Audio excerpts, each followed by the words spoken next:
चलो let's start with descriptive research.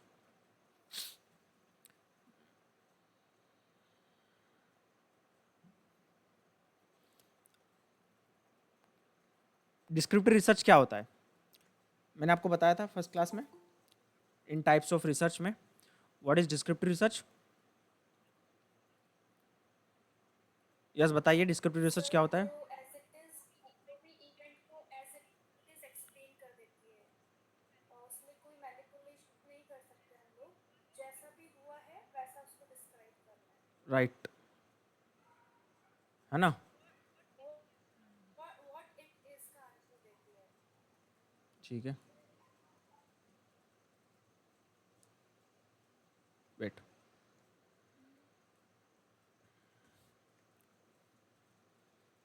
Descriptive research की अगर हम बात करें, आपको वर्ड ऐसे लग रहा है descriptive means we are just giving description about whatever the data we not observing, whatever data we are collecting, we are just presenting this data in a meaningful way. आप किसी जगह पर घूमने गए हो, है ना, ग्वालियर का फोर्ट आप घूमने गए हो, और वहाँ पे आपने क्या क्या चीज़ें देखी है, उसके आके आप उस चीज़ को समराइज कर रहे हो, डिस्क्रिप्शन दे रहे हो. तो डिस्क्रिप्शन में क्या की पॉइंट है? There is a no manipulation of any variable. Write down, there is a no manipulation in descriptive research. There is a no manipulation, है ना. कोई डेटा को हम फेर बदल नहीं करते हैं. जैसा फिनोमिना है, जो भी मैकेनिज्म है, जो भी डेटा हमने देखा है उसको वैसे के वैसे ही प्रेजेंट कर देना in a meaningful way. That is a descriptive research. But in case of experimental research और अदर काइंड ऑफ रिसर्च, हम क्या करते हैं एक्सपेरिमेंटल रिसर्च में? इंडिपेंडेंट वेरिएबल को मैनिपुलेट करते हैं, चेंज करते हैं. हमने एक्सरसाइज की इंटेंसिटी 80% पे भी करके देखेंगे, 60% पे भी करके देखेंगे, इसका क्या इफेक्ट आता है, इसका क्या इफेक्ट आता है, depending on the topic. But in case of descriptive research, there is a no manipulation of data. We are just presenting the phenomena, we are just presenting the mechanism. ठीक है, जो भी डेटा हमें मिला है उसे हम वैसे के वैसे ही प्रेजेंट कर देंगे. This are the key points of descriptive research. Clear है यहां तक? तो ये हमने फर्स्ट क्लास में देखा था डिस्क्रिप्टिव रिसर्च के बारे में, है ना. अब डिस्क्रिप्टिव रिसर्च के अंदर अलग अलग टाइप की रिसर्च होती है. इसके अंदर होता है research synthesis, meta analysis, survey, questionnaire, types of questionnaire. Sometimes questionnaire के टाइप्स में क्वेश्चन पूछा जा सकता है. Survey method, Delphi method, personal interview, developmental research, observation, case study, unobstructive research technique. तो this are the types of descriptive research. ये सारी आज हम पढ़ेंगे, इनके की पॉइंट्स देखेंगे, है ना. ये कैसे होती है ये देखेंगे, इंट्रोडक्शन देखेंगे, और ये रिसर्च के बारे में हम पढ़ेंगे totally. What are the important thing regarding this descriptive research as per your exam point. Okay.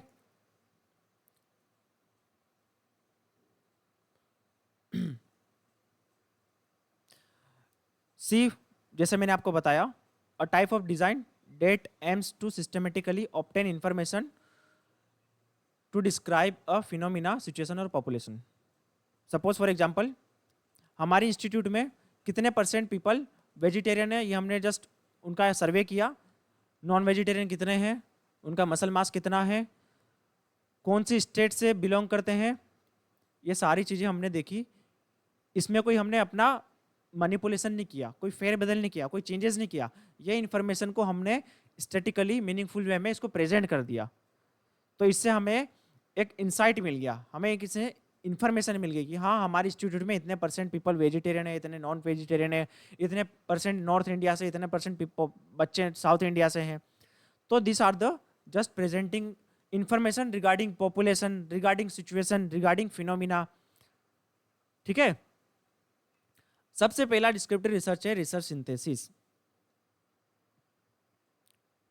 Right, first type of descriptive research is research synthesis. अब रिसर्च सिंथेसिस क्या होता है? क्या होता है रिसर्च सिंथेसिस? यस, जो भी रिसर्च हमने पास्ट में की है, सपोज सी, जितनी भी रिसर्च है, सपोज हमारा टॉपिक है, एक कंट्रोवर्शियल टॉपिक है कि इफेक्ट ऑफ क्रिएटिन क्या स्प्रिंट परफॉर्मेंस में हेल्पफुल है या नहीं है। अब सपोज ये कुछ रिसर्च बोलती है कि हाँ है, और कुछ बोलती है कि इन्फॉर्मेटिव, मतलब इसका क्रिएटिन का कोई स्प्रिंट परफॉर्मेंस में इफेक्ट नहीं होता एज ए सप्लीमेंट क्रिएटिन। अब हमने क्या किया, जितनी भी पुरानी रिसर्च है, मल्टीपल रिसर्च है इस पर्टिकुलर टॉपिक को लेके, उसको हमने किया विजिट, सारी स्टडी को कंबाइन किया और हमने निकाला कंक्लूजन। तो date is a research synthesis, इसको हम क्या बोलेंगे, रिसर्च सिंथेसिस। अब रिसर्च सिंथेसिस में क्या है कि ये मोर देन रिव्यू है, मतलब इसमें हम क्या ज्यादा इंफॉर्मेशन मिलती है, इन डेप्थ इंफॉर्मेशन मिलती है, राइट। एक सिस्टमेटिक करने का एक तरीका होता है, एक सिस्टमेटिक वे होता है। हम किसी भी स्टडी को इसमें इंक्लूड नहीं कर सकते, किसी भी रिसर्च पेपर को इसमें डाल नहीं सकते, हमें कुछ रूल्स रेगुलेशन को फॉलो करना पड़ेगा। तो ये है हमारा रिसर्च सिंथेसिस, ठीक है। You can see it leads to valid conclusion, hypothesis evaluation, possibly to proposal of theory or future direction of research. It is a more than summary of related literature. इससे हमें एक conclusion मिलता है, आने वाली possible research के लिए हमें एक डायरेक्शन मिलती है, ठीक है। इससे क्या होता है, रिवीजन होता है, जो भी डेटा हमारी थ्योरी है क्या वो सही में करेक्ट है या नहीं है ना। तो ये क्या है रिसर्च सिंथेसिस, मतलब जितनी भी टोटल रिसर्च है पास्ट की, उन सबको कलेक्ट करके एक वैलिड कंक्लूजन निकालना, जितना भी पुराना स्टडीज है उसको कंबाइन करके, मटेरियल को कंबाइन करके एक रिसर्च गैप फाइंड आउट करना कि हाँ ये स्टडीज बाकी थी, तो ये इसको बोलेंगे अब रिसर्च सिंथेसिस, राइट। अब रिसर्च सिंथेसिस हम किस तरीके से कर सकते हैं, इसके अंदर एक आता है मेटा एनालिसिस। अब देखो, अब यहां पे क्या है, एक क्वेश्चन मार्क ये है कि हमने पुराने रिसर्च पेपर तो उठा लिया, अब इससे हम, इसमें क्या आ सकती है, बायसनेस आ सकती है कि पर्सन ए के हिसाब से ये है, पर्सन बी के हिसाब से नॉट इम्प्रूवमेंट, इसके हिसाब से इम्प्रूवमेंट है, इसके हिसाब से नहीं है, इसके हिसाब से इम्प्रूवमेंट है, इसके हिसाब से नहीं है, इसके हिसाब से इम्प्रूवमेंट है। तो क्या मैं ऐसे बोलूंगा कि 10 स्टडी के हिसाब से इम्प्रूवमेंट आया और 11 स्टडी के हिसाब से नॉट इम्प्रूवमेंट आया, तो इससे मैं कोई कंक्लूजन निकाल सकता हूं क्या। मैं बोल दूंगा पर्सन राम ने स्टडी करी थी, पर्सन श्याम ने स्टडी करी थी, उसके हिसाब से इंप्रूवमेंट आया नहीं आया। हमें इसे कन्वर्ट करना होगा एक सिस्टमेटिक तरीके से। तो हम क्या एक तरीका निकालते हैं, इसको हम कन्वर्ट कर सकते हैं स्टैटिस्टिकली, स्टैटिकली इसको हम कन्वर्ट कर सकते हैं। समझने की कोशिश करिए, रिसर्च सिंथेसिस या सिस्टमेटिक रिव्यू में क्या होता है, रिव्यू में, रिव्यू स्टडी या सिस्टमेटिक रिव्यू में हम बस क्या करते हैं, जो भी स्टडी हम करते हैं उसका हम कंक्लूजन निकालते हैं, जो भी स्टडी है कंबाइन करके उसका हम डिस्कशन निकालते हैं कि हाँ ये हुआ है, इंप्रूवमेंट होगा या नहीं होगा। अब इसको हम एक स्टैंडर्ड में कन्वर्ट करें। अब यहाँ पे सपोज जितनी भी स्टडीज है उसको मैं क्या करूँगा, हर स्टडी को एक स्कोर में कन्वर्ट करूँगा, एक स्टैंडर्ड स्कोर में कन्वर्ट करूँगा, ताकि मैं एक वैलिड कंक्लूजन निकाल सकूँ, एक न्यूमेरिकली कंक्लूड निकाल सकूँ। एक जैसे हम स्टडी करते हैं तो पहले प्री डेटा लेते हैं, फिर टेस्ट देते हैं, फिर पोस्ट डेटा लेते हैं। तो क्या हम इसमें इतना बोलते हैं क्या, ऐसा बोलते हैं क्या कि हाँ इंप्रूवमेंट हुआ, इतना सारा इंप्रूवमेंट हुआ, नहीं बोलते ना। हम इसमें कुछ न्यूमेरिकल वैल्यू होता है, इसमें मीन वैल्यू होती है, इसमें स्टैंडर्ड डेविएशन होता है, इसमें अगर हमने टी टेस्ट लगाया है तो टी टेस्ट निकालते हैं, इसमें पी वैल्यू होती है जिससे हम सिग्निफिकेंट है या नहीं है, ये सारी चीज़ें देखते हैं। तो ये हमारे पास में एक न्यूमेरिकल तरीका है।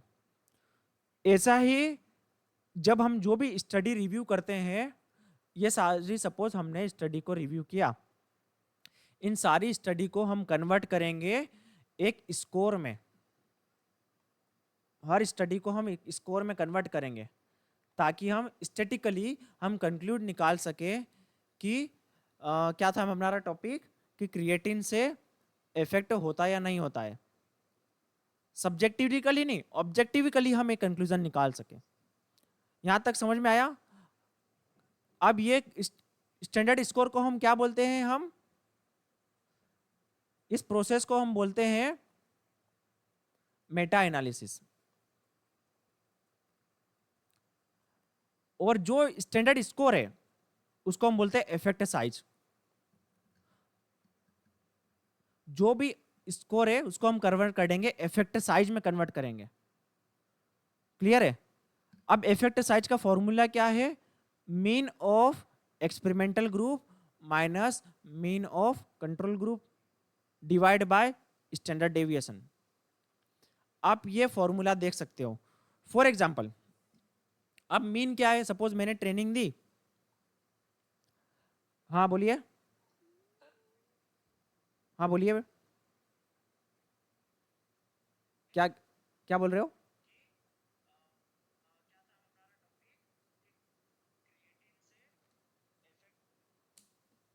हाँ बोलिए।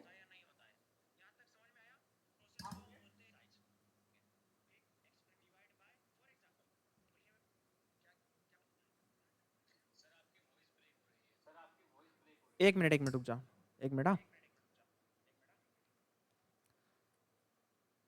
Just wait for 1 minute.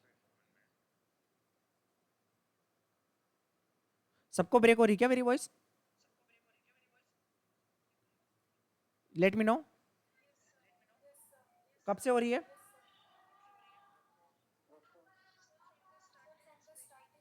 हाँ तो मुझे बोलना चाहिए ना।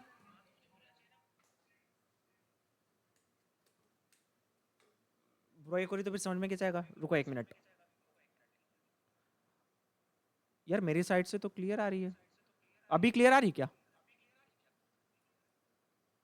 हेलो, अभी क्लियर आ रही क्या? ठीक है ठीक है। वो माइक का वो लूज हो गया होगा। देखो मैं आपको बताता हूँ, 1 मिनट रुको। अभी हमने क्या पढ़ा?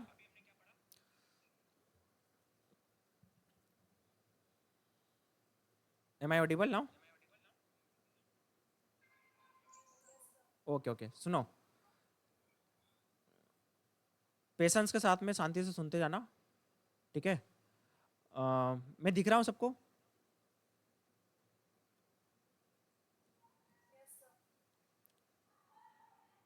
ठीक है। मैं विजिबल हूँ सबके लिए? बताइए।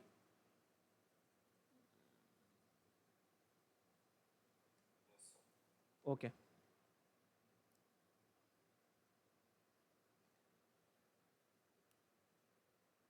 देखो मैंने क्या बताया कि जो भी हम रिव्यू करते हैं, है ना, तो जो भी हम स्टडी का रिव्यू करते हैं,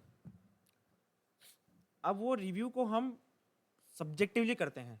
नॉर्मल रिव्यू को मैंने 50 रिसर्च पेपर उठाए और मैंने बोला अकॉर्डिंग टू नीरज ये होगा, अकॉर्डिंग टू सत्येंद्र इम्प्रूवमेंट दिखाया, क्रिएटिन अच्छा होता है, अकॉर्डिंग टू मधु इम्प्रूवमेंट नहीं होता है, अकॉर्डिंग टू अभिषेक इम्प्रूवमेंट होता है।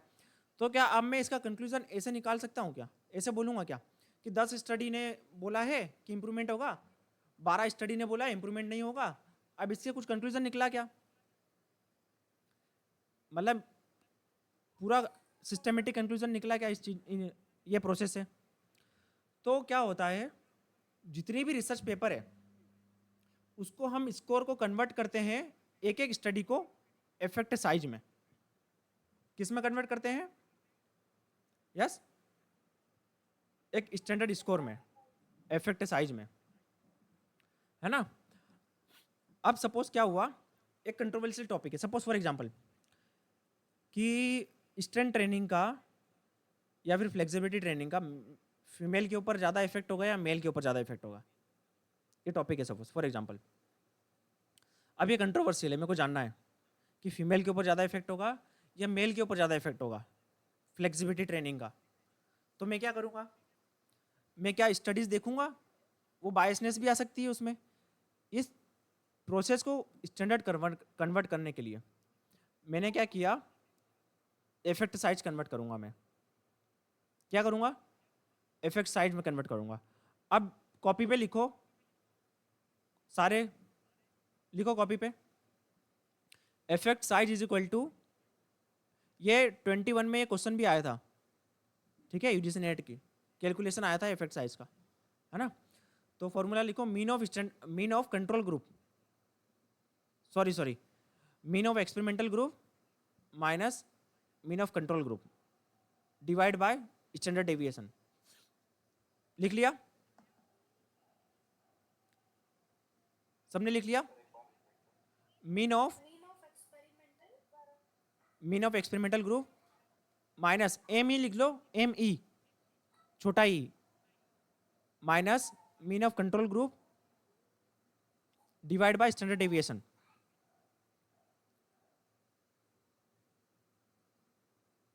लिख लिया। अब ये क्या है, अब सपोज आपने 10 स्टडी करी, 10 स्टडी आपको मिली जो कि मेल के रिलेटेड है। मैं हमारा टॉपिक क्या था, इफेक्ट ऑफ फ्लेक्सिबिलिटी ट्रेनिंग, है ना, on flexibility of male versus female, मतलब ये हमारा ऑब्जेक्टिव है, किस में ज़्यादा होगा। आप लिखो 10 स्टडीज मेल की, लिख दो 10 मेल, लिख दिया। आवाज़ क्लियर आ रही मेरी, हाँ। 10 लिख दो फीमेल के लिए, 12 लिख दो फीमेल के लिए सपोज, ठीक है, लिख लिया। अब हम क्या करेंगे, हर एक स्टडी का, जो 10 स्टडी है मेल की, हर एक स्टडी का ऐसे 1 2 3 4 ऐसे डंडी खींच सकते हो 10 तक, 10 तक आप कर सकते हो। तो हर एक स्टडी का आप निकालोगे इफेक्ट साइज, हर एक स्टडी का सेपरेटली इफेक्ट साइज निकालोगे। 10 स्टडी मेल की है तो मेल का निकाल लिया इफेक्ट साइज, 12 स्टडी फीमेल की है तो 12 स्टडी का निकाल लिया इफेक्ट साइज, निकाल लिया। इमेजिन करो, आपने निकाल लिया, ठीक है। अब क्या हुआ, सपोज इफेक्ट साइज फीमेल का ज्यादा आया, सारी स्टडी 12 का निकाल लिया, उन 12 स्टडी का आपने एवरेज इफेक्ट साइज निकाल लिया, और जो मेल की 10 स्टडीज थी उनका आपने एवरेज इफेक्ट साइज निकाल लिया। क्लियर है। अब सपोज फीमेल की इफेक्ट साइज मेल के इफेक्ट साइज से ज्यादा आया, तो इसका मतलब क्या है कि ये वाली ट्रेनिंग फीमेल पे ज्यादा इफेक्टिव है एज कंपेयर टू मेल। तो ये स्टैटिकली हम इस चीज का कंक्लूजन निकाल सकते हैं इफेक्ट साइज की हेल्प से। अब इफेक्ट साइज का फॉर्मूला आपको मैंने क्या बताया था, mean of control group, mean of experimental group minus mean of control group divide by standard deviation. अब इससे कैसे कंक्लूजन निकला, कैसे निकला, अगर हमारा प्री टेस्ट का स्कोर था सपोज 10, फ्लेक्सिबिलिटी को समझ लीजिए एक स्कोर है 10, प्री टेस्ट का स्कोर आया, स्टडी 1 का एग्जांपल लीजिए, स्टडी 1 का, मेल में स्टडी 1 का एग्जांपल लिखिए, प्री टेस्ट का रिजल्ट सपोज कंट्रोल ग्रुप का जो मीन आया वो आया 10, कंट्रोल ग्रुप का जो मीन आया वो 10 आया, और एक्सपेरिमेंटल ग्रुप का मीन आया 12 किसी भी एक स्टडी में, तो 12 माइनस 10, स्टैंडर्ड डेविएशन आया 1 डिवाइड बाय 1, तो यहाँ पे इफेक्ट साइज आपको क्या मिलेगा, 2 मिलेगा। अभी मेरे को स्क्रीन शेयर कर दिया हूँ, मैं आगे का बताता हूँ आपको। तो इफेक्ट साइज का आपको थोड़ा सा अंदाजा हुआ कि क्या होता है इफेक्ट साइज, एक स्टैंडर्ड मैट्रिक है, एक स्टैंडर्ड मैट्रिक है जिसमें हम रिसर्च को कन्वर्ट करते हैं। सपोज फॉर एग्जांपल देखो,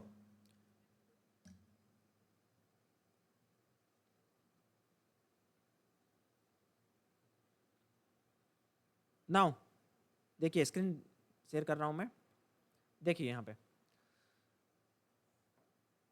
ये इफेक्ट साइज है हमारा, इफेक्ट साइज निकाला जाता है मेटा एनालिसिस में, है ना।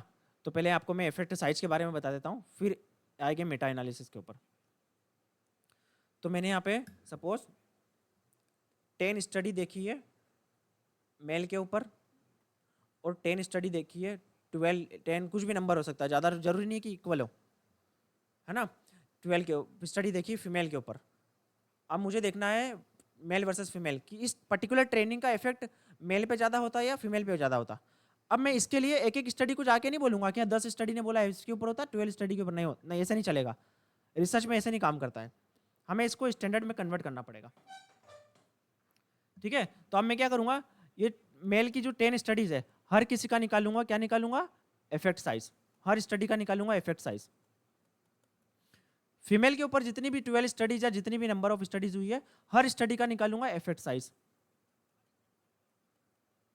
इन सब का निकालूंगा मैं एवरेज, एवरेज इफेक्ट साइज निकल गया।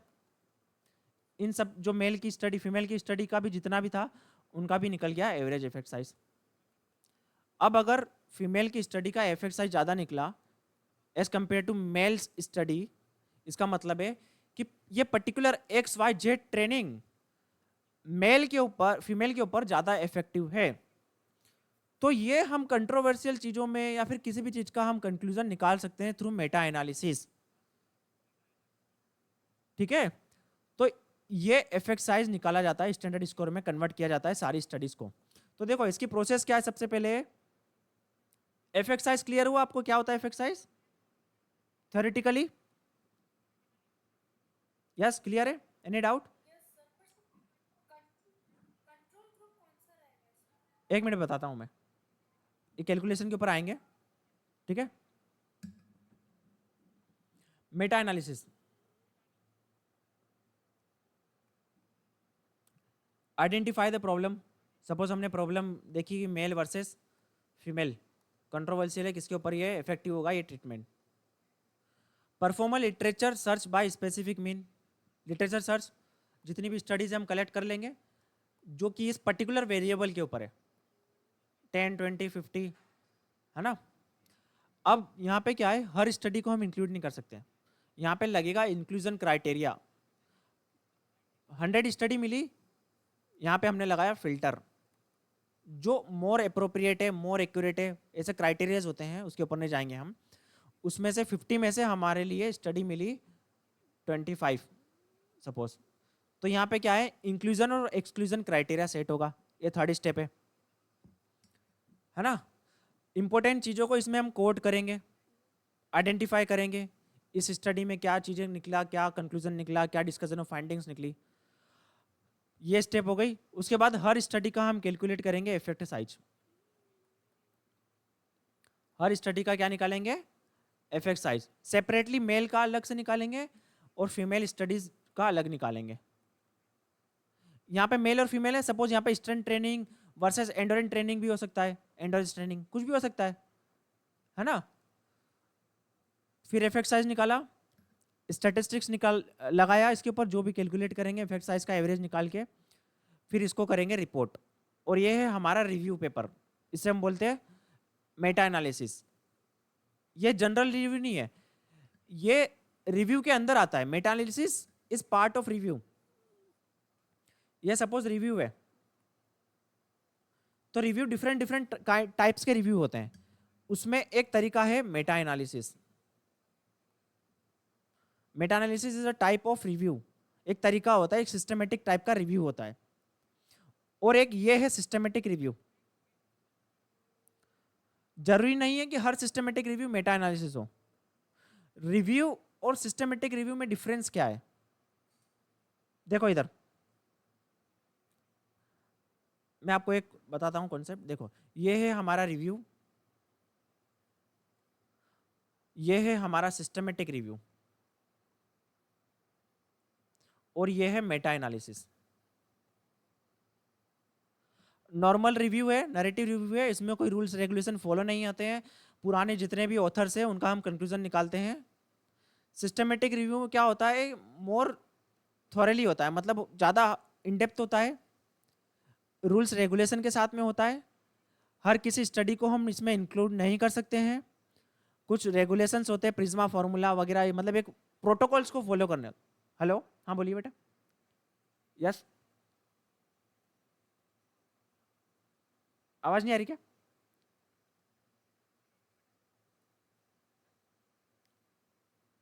Yes, any doubt? सर आप जो प्रोमो कर रहे हैं और जो आपकी वॉइस आ रही है ना, वो थोड़ा सा मतलब अलग अलग लग रहा है। अच्छा अच्छा, एक मिनट एक मिनट, मैं रिज्वाइन करता हूँ एक बार।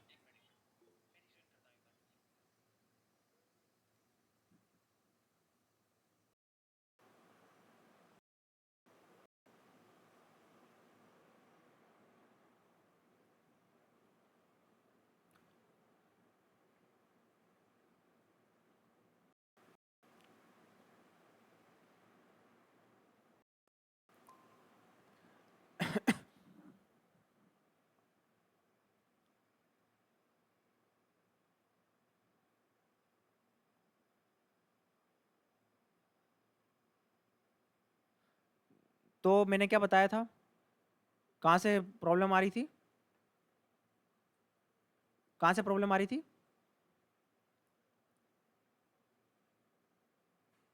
हाँ, हेलो, नाउ ऑडिबल। कहाँ से प्रॉब्लम आ रही थी? प्रॉब्लम कहाँ से आ रही थी, मतलब इस पॉइंट से?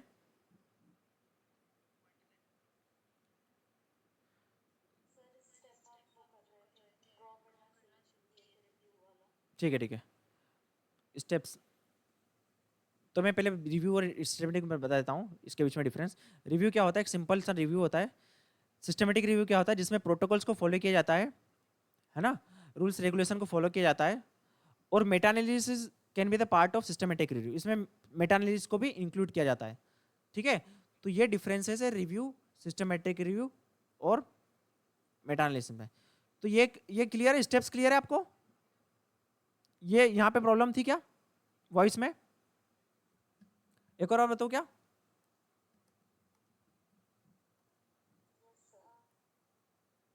हाँ, तो देखो, मेटा एनालिसिस का प्रोसेस क्या है। सबसे पहले हम क्या करते हैं, आइडेंटिफाई करते हैं प्रॉब्लम, है ना। प्रॉब्लम जैसे क्या होता है, अभी मैच कर रहा है, अभी ठीक है, कोई प्रॉब्लम तो नहीं, मेल वर्सेस फीमेल, ठीक है, मेल वर्सेस फीमेल का टॉपिक है। तो आइडेंटिफाई कर लिया हमने टॉपिक। अब ये कुछ भी हो सकता है, strength training versus endurance training, है ना। अब क्या करेंगे हम, सेकेंड स्टेप क्या है, ये वेरिएबल को रिलेटेड जितनी भी इंडिपेंडेंट जितनी भी रिसर्च है वो कलेक्ट करेंगे हम। सपोज 50 रिसर्च कलेक्ट हुई है, उसके बाद हम क्या करेंगे, फिल्टर। हर स्टडी को हम इंक्लूड नहीं कर सकते हैं, कुछ क्राइटेरियाज होते हैं, इंक्लूजन और एक्सक्लूजन क्राइटेरियाज होते हैं, कुछ को बाहर करेंगे, जो क्राइटेरिया मैच नहीं करेगी, जो क्राइटेरिया मैच करेगा उसको इंक्लूड करेंगे स्टडीज़ को। 50 स्टडीज़ लेने के बाद में हमें मिली 25 स्टडीज सपोज, है ना। उसके बाद हर एक स्टडीज़ का क्या करेंगे, हम निकालेंगे इफेक्ट साइज। क्या निकालेंगे, हर स्टडीज़ का इफेक्ट साइज निकालेंगे, है ना। उस इफेक्ट साइज को हम स्टैटिकली हम कैलकुलेट करेंगे, स्टैटिस्टिक्स लगाएंगे उसमें, एवरेज वगैरह निकाल के, और इससे हमारा एक कंक्लूजन निकल जाएगा कि ये फीमेल पे सही होती है या मेल पे ज़्यादा इफेक्टिव है ये पर्टिकुलर ट्रेनिंग। अगर इफेक्ट साइज का एवरेज फीमेल पे ज़्यादा आया, इसका मतलब ये फीमेल के लिए ज़्यादा मोर इफेक्टिव है ये पर्टिकुलर ट्रेनिंग, है ना। इफेक्ट साइज अगर ज़्यादा आया फीमेल की स्टडीज़ का, इसका मतलब है एवरेज इफेक्ट साइज फीमेल की स्टडी का ज़्यादा है, इसका मतलब क्या है कि ये ट्रेनिंग फीमेल पे ज़्यादा इफेक्टिव है। तो अब देखो, ठीक है, मेटा एनालिसिस क्या होता है, technique of literature review, that content, definitive methodology, quantify the results of various study into standard metric. जो भी स्टडीज है उनकी जो स्टडीज को एक स्टैंडर्ड मेट्रिक में कन्वर्ट करते हैं, क्वांटिफाई करते हैं, नंबर के फॉर्म में कन्वर्ट करते हैं, न्यूमेरिकली हम कन्वर्ट करते हैं, सब्जेक्टिवली नहीं, क्वांटिफाई करते हैं एक स्टैंडर्ड मेट्रिक में। और उस स्टैंडर्ड मेट्रिक को हम क्या बोलते हैं, क्या बोलते हैं उस स्टैंडर्ड मेट्रिक को? जिसमें हम कन्वर्ट करते हैं स्टडीज को इफेक्ट साइज, है ना। इसमें एक डिफाइनेटिव मेथोडोलॉजी को फॉलो किया जाता है। Result of various studies quantified to standard metric and that standard metric is called effect size. जिससे हम क्या पॉसिबली कर सकते हैं, इस स्टडी को स्टैटिकली हम कंक्लूजन निकाल सकते हैं। Allows the use of statically technique as a mean of analysis. पहले हम क्या करते थे, सब्जेक्टिवली निकालते थे, तो कि अप्रोप्रिएट नहीं हो सकता, उसमें क्या आ सकता था, बायसनेस आ सकता था। तो हमने क्या करा, स्टडी को क्वांटिफाई किया, स्टैटिकली हम कैलकुलेट कर सके, इसलिए हम इफेक्ट साइज में कन्वर्ट करते हैं। यहां तक क्लियर है सबको? Any doubt? Right now then can be finding based on different design, data collection technique, dependent variable, ठीक है। ये सारी चीजें हम कंपेयर कर सकते हैं। अब देखो इफेक्ट साइज का फॉर्मूला क्या है, ये रहा formula. Mean of experimental group, mean of control group divide by standard deviation of control group, ये है फॉर्मूला। और ये 21 का यूजीसी नेट का क्वेश्चन था। इसमें पूछा गया एक्सपेरिमेंटल ग्रुप का मीन है 15, कंट्रोल ग्रुप का मीन है 12, इफेक्ट साइज निकालिए, divide by 5, 3 divide by 5, answer आ जाएगा 0.60। ठीक है, तो ये निकला हमारा इफेक्ट साइज। अब ये जो कॉमन मेट्रिक है, इसको हम कन्वर्ट करते हैं। अब देखो ये फॉर एग्जांपल मैंने आपको एक स्टडी बताई थी, male versus female, 15 studies male की निकली, 12 स्टडीज फीमेल के ऊपर निकली। अब हमें देखना है किस पे इफेक्टिव है। इन सारी स्टडीज का हमने क्या निकाल लिया सेपरेटली, हर स्टडीज का क्या निकाल लिया, बोलिए, इफेक्ट साइज, है ना। अब इन सब के इफेक्ट साइज का क्या निकाल लिया, average for male differently, average effect size of for male and average effect size for female. अब इसमें हम क्या लगाएंगे, टी वैल्यू, टी टेस्ट लगाएंगे। टी टेस्ट क्यों लगाएंगे, सबसे पहले तो हम ये देखेंगे कि ये सिग्निफिकेंटली डिफरेंट है या नहीं है दोनों का इफेक्ट साइज, है ना। इंडिपेंडेंट टी टेस्ट लगाएंगे हम इसमें, उससे क्या पता चलेगा whether this mean of group are significantly different और नॉट। ठीक है, तो उससे हमें कंक्लूजन निकल जाएगा। और जिसका एवरेज इफेक्ट साइज ग्रेटर है, सपोज फीमेल का एवरेज ग्रेटर निकला, इसका आया सपोज 15 और मेल का आया 12, तो इससे क्या कंक्लूजन निकलेगा, treatment had more effect on female than male. Clear है यहां तक? अब यहां पे क्या है, मेल वर्सेस फीमेल था,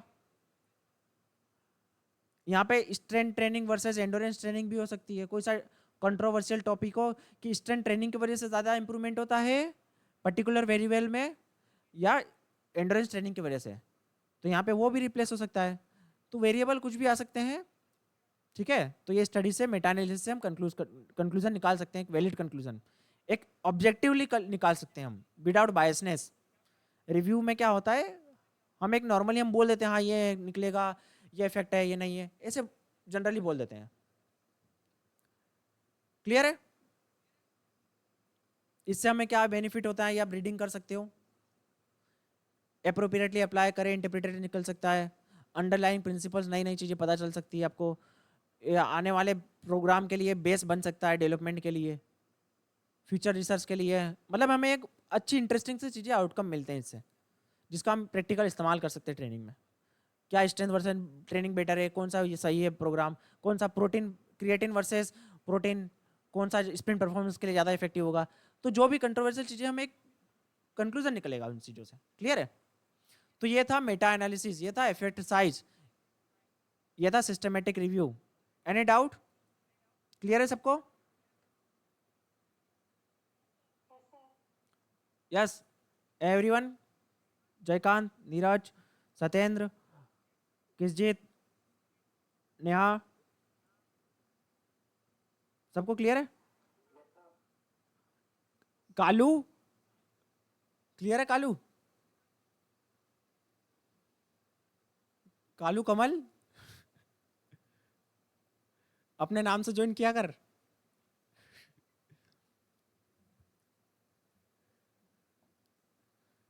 सर्वे सर्वे स्टडीज, सर्वे का आपको पता ही है, कोई एक्सप्लेन करने की जरूरत नहीं है ना? मीनिंग तो पता है आपको। जो भी हम पॉपुलेशन में कैरेक्टरिस्टिक्स देखते हैं, उस डेटा को कलेक्ट करके हम एक कंक्लूजन निकालते हैं। जैसे सर्वे होता है, सेंसस होता है कि इंडिया में कितनी पॉपुलेशन है ना? जो भी चीज का आपको ओपिनियन चाहिए, राइट, तो वो हम सर्वे से कर सकते हैं। पॉपुलेशन का ओपिनियन ले सकते हैं, पॉपुलेशन की चॉइस जान सकते हैं, इसमें पॉपुलेशन के कैरेक्टरिस्टिक्स जान सकते हैं। तो डेट इज अ सर्वे। सर्वे करने के लिए अलग अलग टूल है, questionnaire, interview, normative survey. Let's see one by one. Questionnaire paper pen pencil होता है, इसमें क्वेश्चंस होते हैं, सेट ऑफ क्वेश्चंस होते हैं, टारगेटिंग पर्टिकुलर ऑब्जेक्टिव, उनका आंसर देना होता है। क्या तुम ट्रेनिंग करने से पहले तुम्हें डर लगता है, सॉरी कंपटीशन में पार्टिसिपेट करने से पहले एंजाइटी फील करते हो? Yes no. ठीक है, स्वेटिंग होती है, यस नो। हार्ट रेट बढ़ जाती है, यस नो। मतलब जो भी पर्टिकुलर ऑब्जेक्टिव है हमारा स्टडी, उसके हिसाब से हम क्या करते हैं, क्वेश्चनायर लेते हैं। बिहेवियर को चेंजेस या जो भी है, साइकोलॉजिकल वेरिएबल, है ना, ये स्टडी करने के लिए। अब क्वेश्चनायर की स्टेप्स क्या है, राइट डाउन। ये इसमें कुछ खास है नहीं, मैं जो इंपॉर्टेंट है आपको वो बता रहा हूँ। स्टेप्स क्या है इसकी? सबसे पहले लिखिए determining the objectives, right down. लिख रहे हो? Determining the objective. Delimiting the sample, second step. लिख लिया?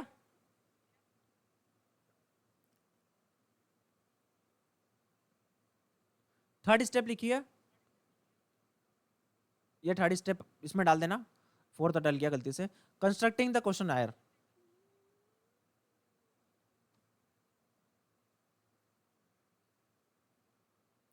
Constructing the question Eyre.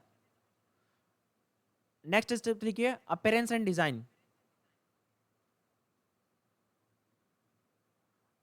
Then write down conducting the pilot study, writing the cover letter, sending the questionnaire and follow up. फिर उसके बाद में ये लिख लो, फिर बता देना हो जाए तो।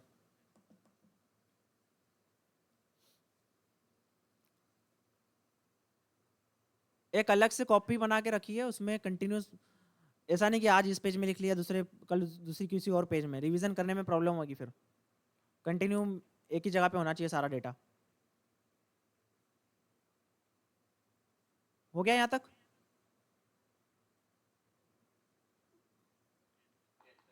प्रेस लाइक हो गया तो ठीक है, चलो। हाँ, नेक्स्ट है step analysing the result and preparing the report. What? Yes,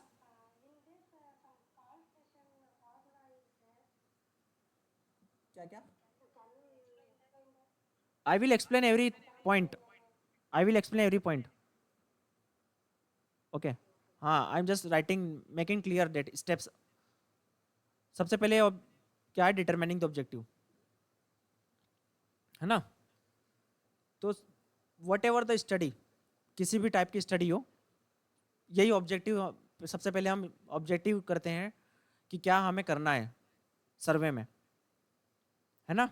objective clear होना चाहिए, पर्पस स्पेसिफिक होना चाहिए, और क्वेश्चनर उसके हिसाब से हम कंस्ट्रक्ट करेंगे। सेकेंड स्टेप है डिलिमिटिंग द सैंपल। सैंपल इतने सारे हैं, पॉपुलेशन इतने सारे हैं, हम नैरो डाउन करेंगे स्पेसिफिकली किस लोगों को इसमें इंक्लूड करना है। डिलिमिटिंग का मतलब आपको मैंने कल बताया था, स्पोर्ट्स में ट्रैक एंड फील्ड है, स्विमिंग है, एथलेटिक्स है, बास्केटबॉल है, हम किस पॉपुलेशन को ले रहे हैं, यह मैंने डिलिमिट किया एथलेटिक्स पे। एज ग्रुप को डिलिमिट किया 18 से लेकर 25 तक। मैंने मेल किया, मेल को डिलिमिटिंग। एथलेटिक्स में मैंने डिलिमिट किया लॉन्ग डिस्टेंस रनर्स को। तो ये स्पेसिफिकली जाना, नैरो डाउन करना, स्कोप ऑफ स्टडी इसको बोलते हैं डिलिमिटेशन। अब इसे ही हम डिलिमिट करेंगे सैंपल को, है ना, बेस्ड ऑन द उसके हिसाब से, हमारे ऑब्जेक्टिव के हिसाब से। ठीक है, अब सर्वे में क्या है, sample size is very very important. हम एक्सपेरिमेंटल स्टडी 10, 20, 50 सब्जेक्ट में कर लेते हैं, पर सर्वे स्टडीज में क्या चाहिए, लार्ज सैंपल साइज चाहिए, large. Representative is more important than sample size. Sample size भी लार्ज चाहिए और रिप्रेजेंटेटिव होना चाहिए, राइट। बाकी सैंपल साइज भी जनरली बहुत ज़्यादा इस्तेमाल किया जाता है इसमें। एक्सपेरिमेंटल स्टडी हम 20, 30 सब्जेक्ट पे कर सकते हैं, पर सर्वे स्टडी में कंक्लूजन निकालने के लिए हमें 500, 1000 इतने ज़्यादा पॉपुलेशन चाहिए रहती है, और वो पॉपुलेशन रिप्रेजेंटेटिव भी होना चाहिए। मैं फिजिकल एजुकेशनिस्ट पे स्टडी कर रहा हूँ, तो वो रिप्रेजेंटेटिव होना चाहिए और रियल के फिजिकल एजुकेशनिस्ट होना चाहिए, है ना। अब आपने सैम्पलिंग एरर सुना होगा, मैंने आपको कल बताया था सैम्पलिंग एरर। कई बार स्टडी करने पे क्या होता है, सैम्पलिंग एरर होता है। तो सैम्पलिंग एरर का फॉर्मूला है variance by divide by variance divide by क्या होता है, सैंपल साइज। अब देखो, जितना कम वेरिएशन होगा, ये डायरेक्टली प्रोपोर्शनल है, ये इनवर्सली प्रोपोर्शनल है, आप देख सकते हो यहाँ पे। जितना वेरिएंस का मतलब क्या है, वेरिएशन समझ लीजिए, सिंपल लैंग्वेज में समझने के लिए समझ लीजिए वेरिएशन। जितनी पॉपुलेशन हमारी होमोजीनियस होगी, जितनी ज्यादा पॉपुलेशन हमारी होमोजीनियस होगी, सिमिलर टाइप ऑफ पॉपुलेशन होगी, उतना कम सैंपलिंग एरर होगा। First point. Second point, sample का साइज जितना ज्यादा होगा, larger the sample size, less will be the sampling error.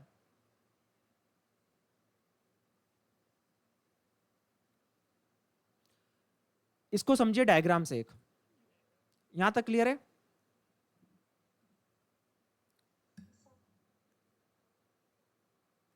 देखो, अगर नहीं समझ में आया तो कोई बात नहीं, ये फर्स्ट पॉपुलेशन है,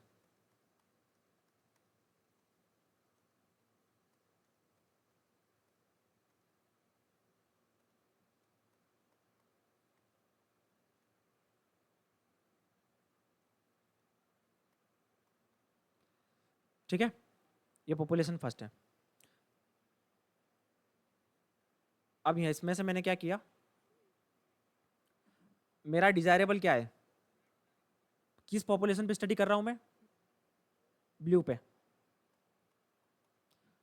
तो मैंने क्या किया, पॉपुलेशन को पिकअप किया। अब इसमें कौन आ सकता है, इसमें क्या क्या आ सकता है, ये सैम्पलिंग एरर हो सकता है। क्लियर हो जाएगा सैम्पलिंग एरर का कॉन्सेप्ट आपको इस डायग्राम से, चिंता मत करिए, ठीक है। ये हो सकता है सैम्पलिंग एरर, अभी रुकिए थोड़ा सा, ये हो सकता है सैम्पलिंग, ये हो सकता है हमारा सैंपल। अब इसकी जगह मेरी पॉपुलेशन ऐसी है, सपोज मेरा पॉपुलेशन ऐसा है, कैसा है, see year.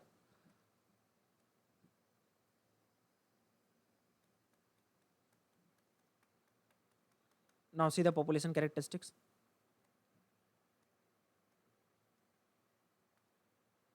Now if I draw from year, अब यहाँ पे आपको क्या पता चलेगा, आपके सैंपल क्या रहेगा, मोर एक्यूरेट। अब इन दोनों डायग्राम से आपको क्या कंक्लूजन निकल रहा है, क्या कंक्लूजन निकल रहा है, यहां पे क्या है, हिटेरोजेनियस पॉपुलेशन है, वेरिएशन ज्यादा है पॉपुलेशन में। यस,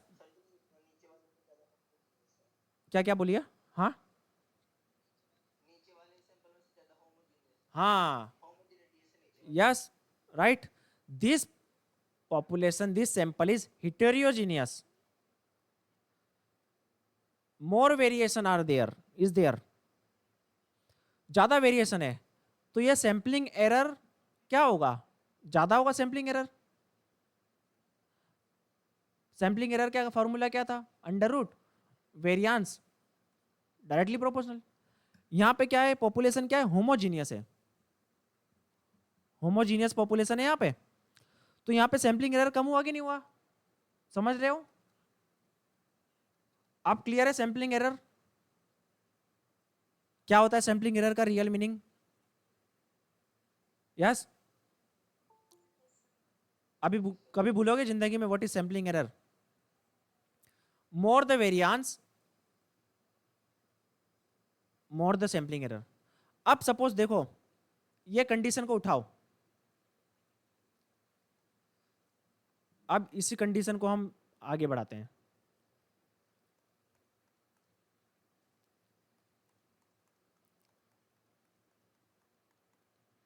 ये जो येलो ग्रीन क्या थे, सपोज आउटलायर्स थे।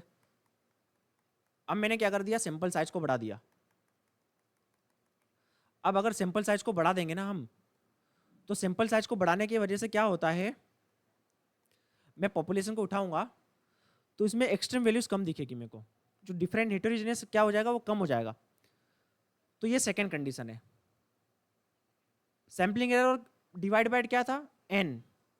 अगर मैं सैंपल साइज को बढ़ा दूंगा तो क्या होगा, सैम्पलिंग एरर कम हो जाएगा। आपने एग्जांपल देखिए, आप क्या कर रहे हो, हाइट निकाल रहे हो, average height for example. Sampling size का मतलब आपको अभी समझ में आ जाएगा क्या इंपॉर्टेंस है। आपको एवरेज हाइट लेना है आपके स्टूडेंट्स की। अब आपकी कॉलेज में 1000 पीपल है, आपने अगर सिर्फ 5 लोगों को निकाल के आप एवरेज हाइट ले रहे हो,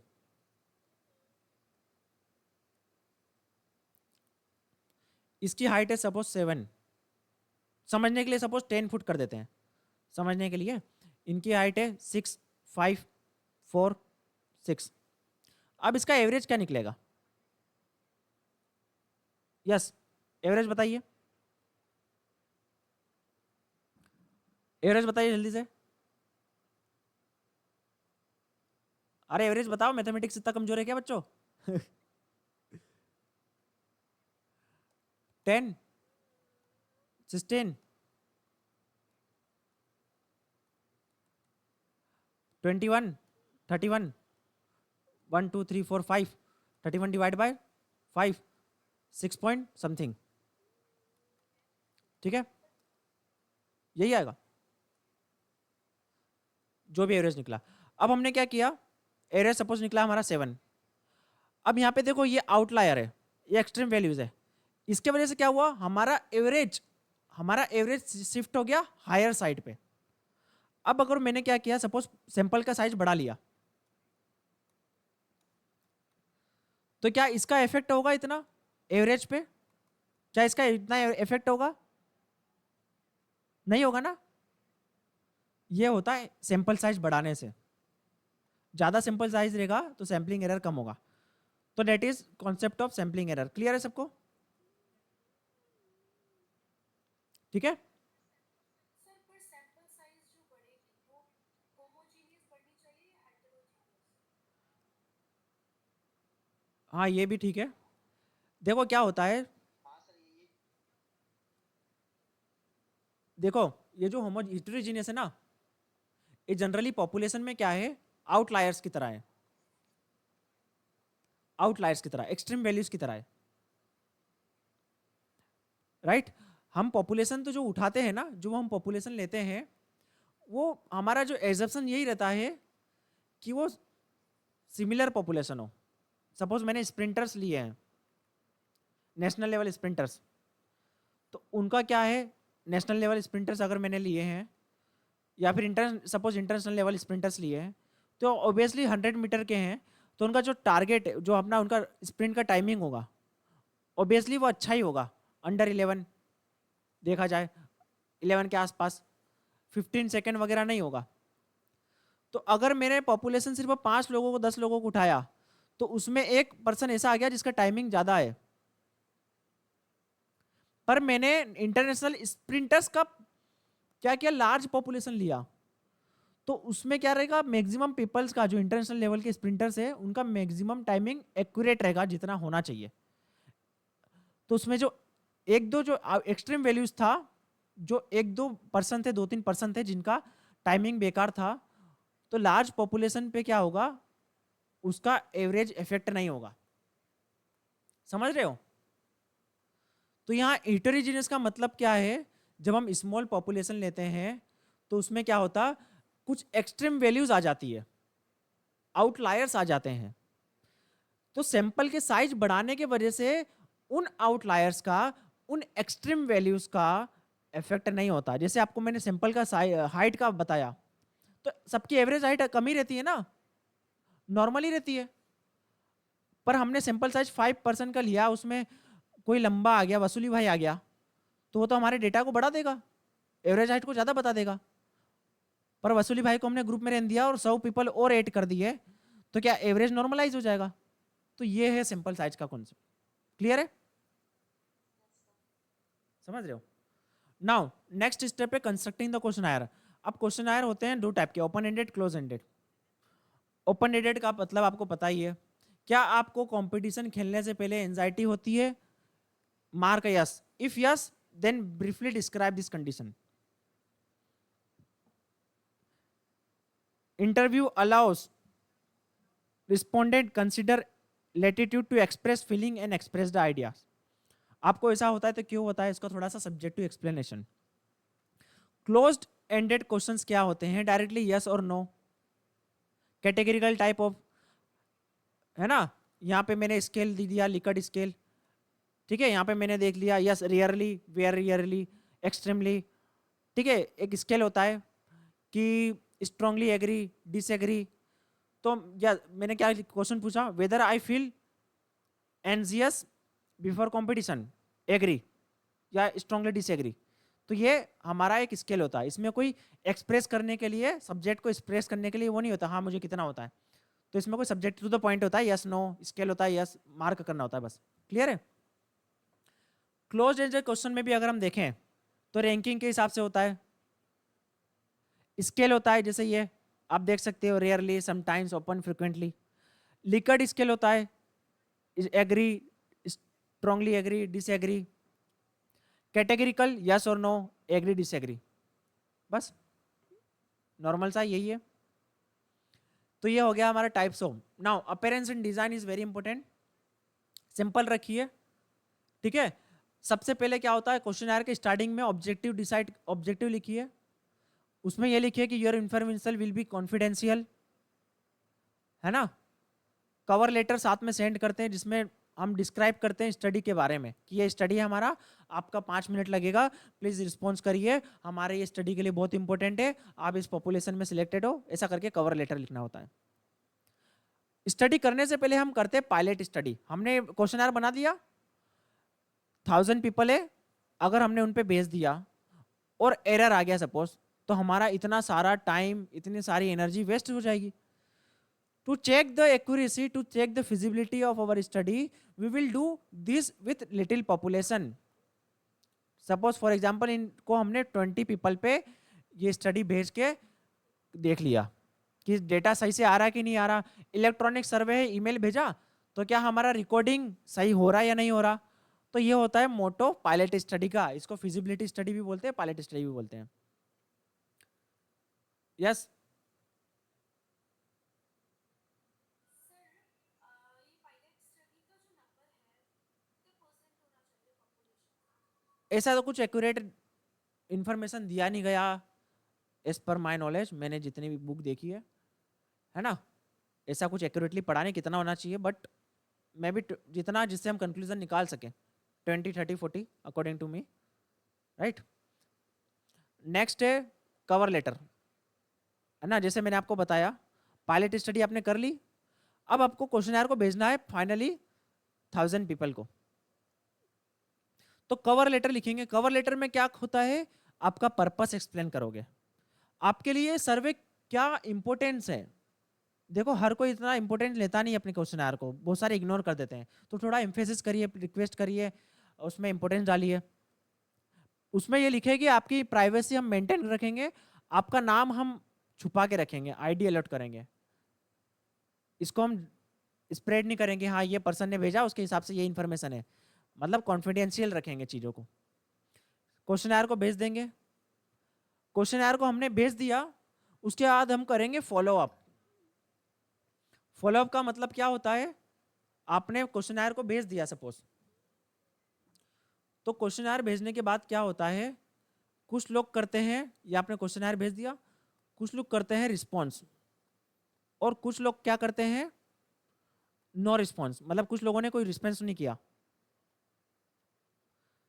ठीक है, तो हम क्या करेंगे, जिन्होंने कुछ रिस्पॉन्स नहीं किया उसको हम अगेन अगेन रिमाइंड करेंगे। क्या करेंगे, अगेन रिमाइंड करेंगे, है ना। रिमाइंड करने के बाद में क्या करेंगे, डबल डिपिंग करेंगे। अब ये सपोज रिमाइंड करने के बाद में उन्होंने बाद में रिस्पॉन्स भेजा, है ना। अब क्या करेंगे, इनके रिस्पॉन्स को और इनके रिस्पॉन्स को, किनके रिस्पॉन्स को, जिन्होंने हमने बाद में भेजा था कि हाँ भाई भेजो यार, प्लीज भेज दो, रिक्वेस्ट कर लो, हाथ जोड़ लो, ठीक है, उनको रिमाइंड कर लो कि हाँ, तो इनके रिस्पॉन्स को हम कंपेयर करेंगे, क्या ये सिमिलर है या डिफरेंट है। अगर इनमें जो भी डिफरेंस हमें मिला उसको हम रिपोर्ट करेंगे स्टडी में। हो सकता है ये डिफरेंट पॉपुलेशन हो, तो इसको हम बोलते हैं डबल डिपिंग। फॉलोअप के अंडर ये फॉलोअप की प्रोसेस है, person forgotten to response and mayor reminder will be prompt to return. A preferred technique to select small number of 5 to 10% of non-respondent randomly by using random table, that is called double dipping। non-respondent को select करेंगे, make contact either by telephone or special cover letter। after non-response have been obtained, comparison are made between answer of non-respondent। Answer मतलब जिन्होंने second time पे response किया उसको बोलते हैं non respondent. मैंने बताया सेकंड टाइम पे जिन्होंने रिस्पॉन्स किया, एक है जो फर्स्ट टाइम पे रिस्पॉन्स किया, नो रिस्पॉन्स, मैंने रिमाइंड किया फिर रिस्पॉन्स आया, तो इन दोनों को कंपेयर करेंगे और उसको हम स्टडी में रिपोर्ट करेंगे। उसके बाद में रिजल्ट आ जाएगा आपके पास, रिपोर्ट प्रिपेयर करेंगे और एनालिसिस कर लेंगे उसका। क्लियर है, तो ये स्टेप्स है क्वेश्चनायर की। Up to any doubt?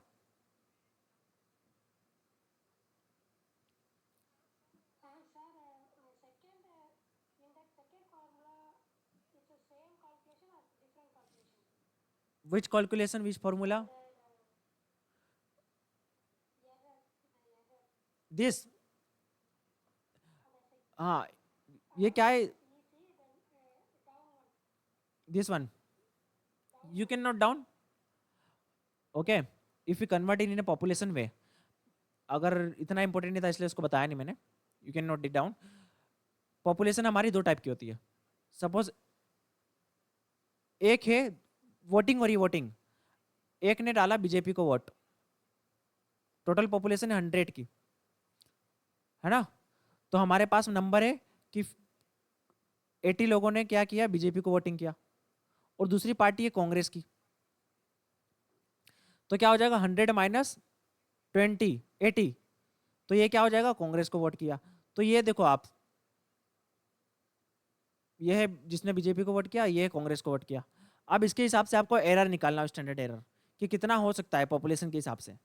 जो न्यूज़ चैनल होते हैं जो डेटा निकालते हैं वो क्या करते हैं, प्लस माइनस 5%, प्लस माइनस 10%, ऐसा करते हैं, क्योंकि वो जनरलाइज तो नहीं होता ना। तो उस चीज को कैसे निकालते हैं वो, इस तरीके से, ये रहा, ये है पॉपुलेशन जिसने बीजेपी को वोट दिया, ये है पॉपुलेशन जिसने कांग्रेस को वोट दिया, डिवाइड बाय आपने सर्वे में कितने लोगों को सिलेक्ट किया। सपोज आप सर्वे कर रहे हो, ओपिनियन पोल ले रहे हो, आपने 1022 लोगों को सिलेक्ट किया, तो यहाँ पे एरर के चांसेस कितना आ सकता है, ये रहा एरर का चांसेस। जो भी मैंने वोटिंग दिया उसमें 3.1% प्लस माइनस हो सकता है, जो भी मेरा रिजल्ट है। ठीक है, ये तरीका है एक निकालने का, कॉन्फिडेंस इंटरवल इसको बोलते हैं। नाउ इलेक्ट्रॉनिक सर्वे, नाम से ही पता चल रहा है ईमेल सर्वे, ईमेल के थ्रू सस्ता होता है। इसके फीचर्स क्या है, कॉस्टली में कॉस्ट में देखें तो बहुत कम होता है कॉस्ट इसका, लार्ज पॉपुलेशन तक पहुंच सकते हैं। इसमें थोड़ा सा रिटर्न रेट में प्रॉब्लम आ सकती है, रिटर्न रेट कम हो सकता है क्योंकि हम इसमें पर्सनली टच में नहीं रहते। ठीक है, ये फीचर्स है इलेक्ट्रॉनिक सर्वे क्या क्या फीचर्स है लिखिए. Cost effective, right down. Cost effective can be reach to large population, large population को कवर कर सकते हैं. Return rate will be less. ठीक है. इसमें क्या हो सकता है, क्योंकि हम ज्यादा टच में नहीं रहते, ईमेल से भेज देते हैं. नेक्स्ट है डेल्फी मेथड. अब ये क्या होता है, डेल्फी मेथड आपने सुना होगा. ठीक है. ये क्या होता है, सपोज हमें किसी चीज का कंक्लूजन निकालना है, सर्वे करके कंक्लूजन निकालना है. एक मिनट. हाँ,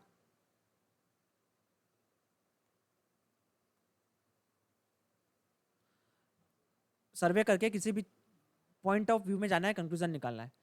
क्या कुछ टॉपिक है, सपोज क्या सुबह कंडीशनिंग होना चाहिए या नहीं होना चाहिए. ठीक है. तो यहाँ पे क्या है, एक्सपर्ट है, panel of expert. Delphi method का की पॉइंट लिखिए. यहाँ पे क्या रहेंगे, एक्सपर्ट रहेंगे. एक्सपर्ट जो भी यहाँ पे रिस्पोंडिंग रहेगा डेल्फी मेथड में, वो क्या रहेंगे, expert of date particular field, है ना. एक्सपर्ट रहेंगे. यस. हम उनके को एक कंडीशन या एक क्वेश्चन या क्वेश्चन या सिचुएशन देंगे. वो अपना फर्स्ट राउंड होगा, उसमें अपना अपना रिस्पॉन्स देंगे. उस रिस्पॉन्स को क्या करूंगा मैं, उस रिस्पॉन्स का सारे रिस्पॉन्स को मिला के, हर सब्जेक्ट का रिस्पॉन्स को मिला के क्या करूंगा, आउटकम दूंगा, सबके सामने प्रेजेंट करूंगा. फिर अगेन सेकेंड राउंड होगा, फिर उसका रिस्पॉन्स आएगा. ऐसा करते करते राउंड चलेगा और एक पर्टिकुलर कंसेशन पे पहुंचेंगे, पर्टिकुलर क्वेश्चन पे पहुंचेंगे, हम कंक्लूजन पे पहुंचेंगे. तो ये है Delphi method. What is the key point, write down here. The respondent are expert. Respondents are expert. Here the multiple rounds of questions are running, and after every questionnaire, after every rounds, outcome will be presented in front of every people, and at the end we reach to the final conclusion कि भाई conditioning कराना चाहिए सुबह या नहीं कराना चाहिए, या करिकुलम डिजाइन कर रहे हैं तो सबका क्या व्यू है, फिजिकल एजुकेशन के कितने क्लासेस के पीरियड लगना चाहिए स्कूल्स में. तो ये है series of questions. In such way respondents experts reach to concession conclusion. issue is finally achieved through series of rounds of analysis. Subsequent consider a judgment, determine the curriculum content of the program, to decide the importance, objective of the program, to choose the solution of the program. Clear है, Delphi method clear? Yes. What are the key points, tell me everyone. Delphi method key points, everyone together. Yes, open your mic. हाँ, और final conclusion. हाँ,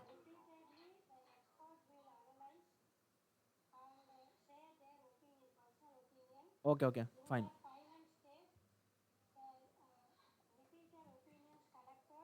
okay okay right. ठीक है. तो लिख लिया सबने, लिख लिया ना ये, दिखाओ कॉपी दिखाओ लिख लिया सबने. ठीक है. हाँ, ये अपने पर्सनल नोट बनाया करो. ये तो वैसे तो मैं पीडीएफ भेज दूंगा. पर्सनल इंटरव्यू क्या होता है आपको एक्सप्लेन करने की जरूरत नहीं है. इसके क्या फीचर्स है ये देखिए. स्मॉल पॉपुलेशन पे कर सकते हैं. We can not use large population. One of the features, write down. We can not use large population. लिखो लिखो. It is more reliable. Respond rate is more. Response rate is more, ठीक है, और we can say return rate. इसमें क्या फायदा है, respondent can easily understand, respondent can easily understand the situation और क्वेश्चन, ओके, ये हो सकता है। क्वेश्चनर में मैंने भेजा किसी को, क्वेश्चनर का क्या लॉस है कि मैंने किसी को भेजा, उसको समझ में नहीं आई लैंग्वेज। क्वेश्चनर का लॉस क्या है, मैंने उसको किसी को भेजा, उसको लैंग्वेज समझ में नहीं आई, तो वो क्या कर सकता है, कुछ भी मार्क कर देगा, "हाँ, ठीक है यार"। इंटरव्यू में उसका एक्सप्रेशन पता चल जाएगा ना, मेरे सामने बैठा है, उसका एक्सप्रेशन समझ में नहीं आएगा मेरे को, हाँ यार इसको समझ में नहीं आया, तो मैं उसको लैंग्वेज बटल चेंज करके उसको इजी लैंग्वेज में बता दूंगा कि हाँ इसका आंसर दो, इसके बारे में बताओ। क्लियर है, पर्सनल इंटरव्यू में ये बेनिफिट है। लिख लिया सबने?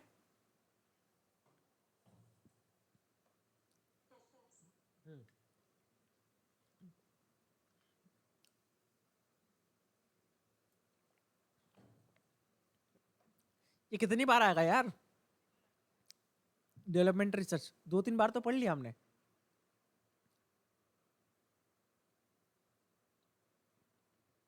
है कि नहीं?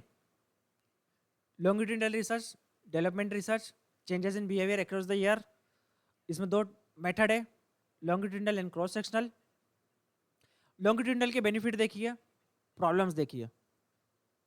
क्या same participant study over a period of time, एक ग्रुप को मैंने उठाया, वही ग्रुप को मैं स्टडी कर रहा हूँ 5 ईयर्स तक।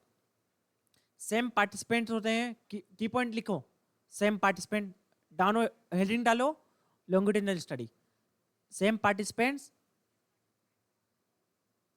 डिफरेंट पीरियड ऑफ टाइम और स्टडी ओवर ईयर। ये मोर पावरफुल है क्योंकि हम क्या करते हैं, बिहेवियर को चेंज करते हैं, देखते हैं टाइम के साथ में क्या क्या चेंजेस हुआ सेम पीपल में। अब इसमें प्रॉब्लम क्या हो सकती है, मोर्टालिटी छोड़ सकते हैं, subject will withdraw, can draw, time consuming. Yes, कोई प्रॉब्लम नीरज? आवाज आ रही है क्या? हाँ, ओके ओके। अच्छा, तुमने क्लास नहीं करी होगी ना पीडीएफ। सेम पार्टिसिपेंट, हम क्या करते हैं, सपोज मुझे मसल मास में चेंजेस देखना है कि एज के साथ में मसल मास में क्या चेंजेस होता है। तो मैंने क्या किया, पॉपुलेशन से कोई पर्सन है जिसकी एज 20 ईयर्स है, उसका मैंने मसल मास ले लिया, अब वो हो गया 40 ईयर्स का, फिर मैंने उसका वापस से मसल मास ले लिए, बीच बीच में भी लिए, ले सकते हैं। तो यहाँ पे क्या है, एक ही ग्रुप ऑफ पीपल को मैं स्टडी कर रहा हूँ लंबे समय तक, यह है लॉन्गिट्यूडिनल स्टडी। तो एक ही ग्रुप ऑफ पीपल रहता है, सेम पार्टिसिपेंट्स रहते हैं, है ना, जिसको मैं लंबे टाइम तक स्टडी करता हूँ, क्या क्या चेंजेस आया बिहेवियर में, क्या क्या चेंजेस आया मसल्स में, वो चीज़ें मैं नोट डाउन कर रहा हूँ। अब इसमें प्रॉब्लम्स क्या हो सकती है, क्या प्रॉब्लम्स हो सकती है, अब मैंने वो पीपल को लिया, 20 साल तक स्टडी कर रहा हूँ, तो कोई निपट गया होगा बीच में, कोई ट्रांसफर हो गया होगा किसी का, कोई चले गया होगा कहीं पे, किसी का इंटरेस्ट लूज हो गया होगा, तो ये मोर्टालिटी है, ये टाइम कंज्यूमिंग है। हाँ बोलिए नीरज।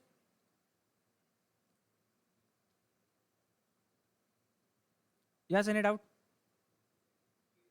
हाँ, पॉपुलेशन का कैरेक्टरिस्टिक चेंज हो सकता है ना, टेस्टिंग, जो पॉपुलेशन है वो बार बार हम फ्रिक्वेंटली टेस्ट करते हैं 20 साल में, तो अगर कोई सा स्किल वाला टेस्ट हुआ, तो रैपिड टेस्टिंग की वजह से क्या हो सकता है, रैपिड टेस्टिंग की वजह से क्या हो सकता है, उनका वो फेमिलियर हो सकते हैं टेस्टिंग की प्रोसेस से, और उसके वजह से चेंजेस आ सकते हैं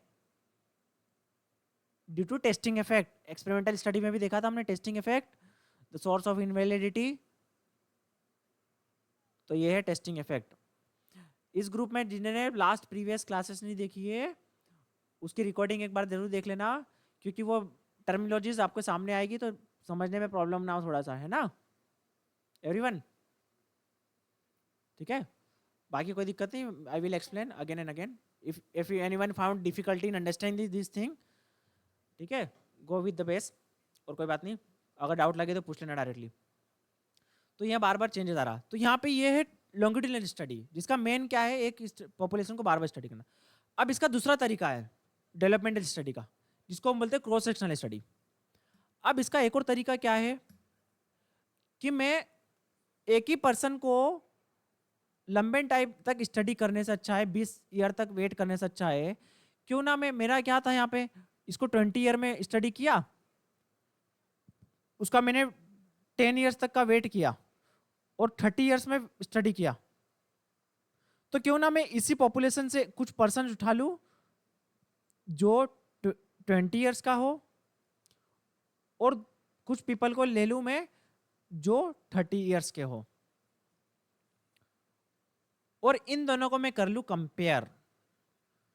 तो यहां पे क्या है, डिफरेंट पॉपुलेशन है, मुझे क्या देखना है, मसल मास देखना है कि 20 साल में कैसा होता है।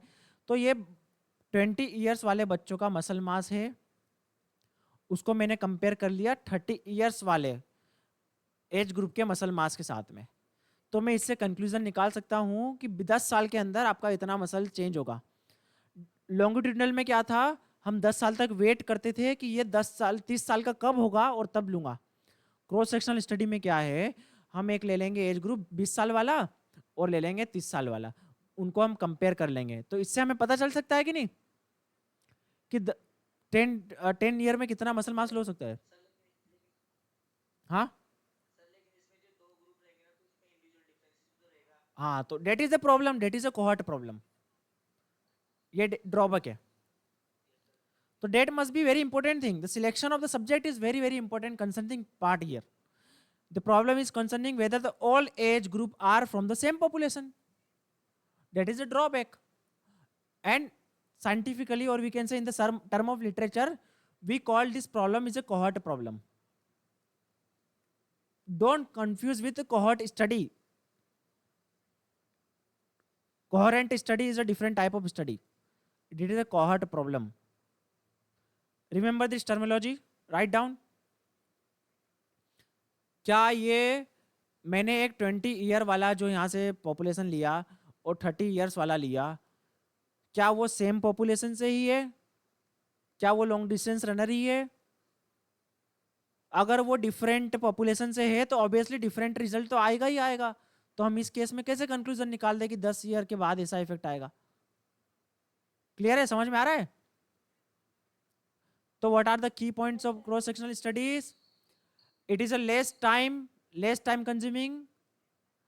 Here we select several, or we can say different subject, different population, same time पे डेटा लिया जाता है, सेम टाइम, है ना? टू मेन की difference between cross sectional study and longitudinal study. Two main key point. Same subject,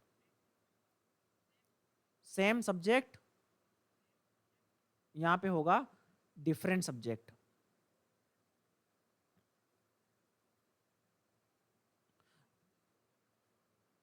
यहां पे क्या होगा?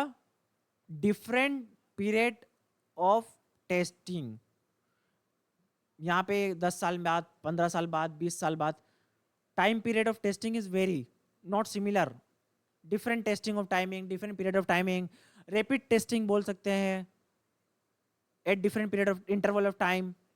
यहाँ पे एक ही टाइम पे, आज मैंने ले लिया, कल ले लिया, मतलब एक ही टाइम पे, same period of time, simultaneously 10 साल वाले का भी ले लिया इसी हफ्ते और 20 साल वाले का भी ले लिया। ठीक है, ये दो की पॉइंट है डिफरेंस। और आपको ड्रॉबैक तो पता ही है दोनों के। क्रॉस सेक्शनल स्टडी का सबसे बड़ा ड्रॉबैक क्या है और फायदा क्या है?